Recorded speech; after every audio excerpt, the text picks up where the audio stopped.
हरियाणा में VIP number HR88B 8888 की record तोड़ बोली अब विवादों में बदल गई है। चरखी दादरी के बाडड़ा उपमंडल में इस नंबर की नीलामी 1,17,00,000 रुपए में हुई थी, लेकिन हिसार के जिस शख्स ने बोली लगाई वो आखिरी तारीख तक पैसा जमा नहीं करा पाया।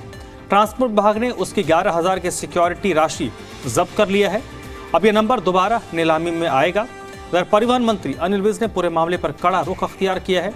उन्होंने कहा कि बोली लगाने वाले शख्स की संपत्ति और आय की विस्तृत जांच करवाई जाएगी, ताकि ये पता चल सके कि क्या वास्तव में उसकी आर्थिक क्षमता इतनी बड़ी बोली लगाने की थी या नहीं। विज ने यह भी कहा कि भविष्य में कोई शख्स झूठी जानकारी देकर या क्षमता के बिना बोली ना लगाए, इसके लिए आयकर विभाग को भी रिपोर्ट भेजी जा रही है। ट्रांसपोर्ट कमिश्नर का कहना है कि रकम न जमा कराने पर बोली रद्द कर दी गई है और अगर कोई बिडर लगातार 5 बार ऐसा करता है तो उसे ब्लॉक भी किया जा सकता है। बिडर का दावा है कि रकम जमा न हो पाने के पीछे तकनीकी दिक्कत थी। फिलहाल ये मामला पूरे प्रदेश में चर्चा का विषय बना हुआ है।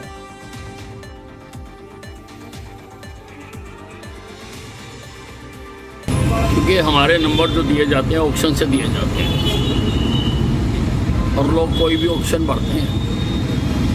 अब किसी ने 1,17,00,000 रुपए की ऑक्शन भरी 8888 नंबर के लिए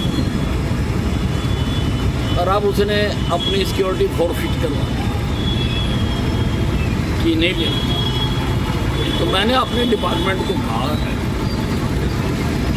कि इसकी संपत्ति की जांच कराई जाए, क्योंकि हमारे नंबर जो दिए वाहनों के नंबरों की ऑक्शन हुई, जिसमें एक व्यक्ति ने एक खास नंबर के लिए बोली लगाई। वो नंबर था HR88B 8888, यानी एक वीआईपी नंबर था और इसकी जो बोली है वो पहुंच गई 1,17,00,000 रुपए तक, जिसकी ये बोली लगाई गई। जिस व्यक्ति ने उसने ये नंबर बुक कर लिया और उससे बोली में शामिल होने के लिए उसने बाकायदा 11,000 रुपए की फीस भी भरी थी।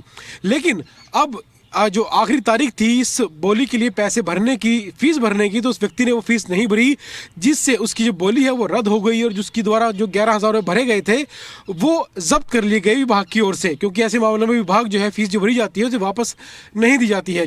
लेकिन इस मामले में नया मोड़ तब आ गया जब परिवहन मंत्री अनिल विज की ओर से ये बयान आया कि जिस व्यक्ति ने बोली लगाई थी और उस व्यक्ति ने उस नंबर को खरीदा नहीं, यानी जो फीस भरनी थी 1,17,00,000 रुपये की, वो फीस नहीं भरी।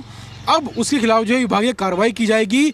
विभाग की ओर से इनकम टैक्स डिपार्टमेंट को पत्र लिखा जाएगा। एक टीम जो है पूरी इस व्यक्ति की पहचान कर इसकी जो संपत्ति है उसकी जांच करेगी कि आखिर क्या इस व्यक्ति के पास इतनी संपत्ति थी, क्या ये इतना व्यक्ति संपन्न था कि इतना महंगा नंबर खरीद सकता, या फिर इसने किसी शौक के चलते जो है इतनी महंगी बोली लगा दी है। और ये कार्रवाई इसलिए भी की जाएगी ताकि भविष्य में ऐसा ना हो, जो व्यक्ति जिस नंबर को खरीदना चाहता है, जितनी बड़ी वो बोली लगा रहा है, वो उस काबिल हो आर्थिक तौर पर, उतना संपन्न हो ताकि जब बोली लगाई जाए उस नंबर को वो खरीद सके। तो जाहिर तौर पर जिस व्यक्ति ने, हिसार के रहने वाले व्यक्ति ने जो बोली लगाई थी, उसने बोली तो लगा दी, बोली में शामिल हो गया, नंबर को बुक भी कर लिया, लेकिन इसके बावजूद नंबर को खरीदा नहीं गया, जिस वजह से अब ये सारी जो कार्रवाई उसके खिलाफ की जाएगी। और ये बयान प्रदेश के परिवहन मंत्री अनिल विज की ओर से दिया गया है। उनका यही कहना है कि भविष्य में ऐसा नहीं होना चाहिए, क्योंकि जब ऐसे वाकया होते हैं तो विभाग का पैसा और समय दोनों खराब होते हैं। ऐसा ना हो इसलिए अभी कार्रवाई की जाएगी उस व्यक्ति के खिलाफ।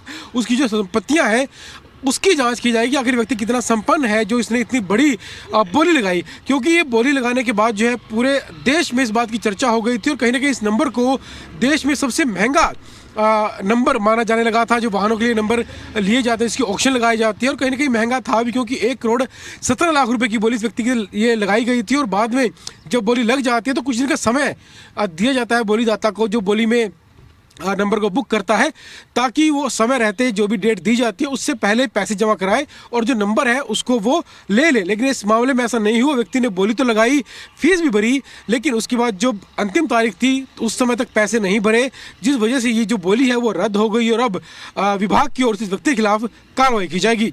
वीडियो जर्नलिस्ट के साथ विजय राणा, जी मीडिया, चंडीगढ़।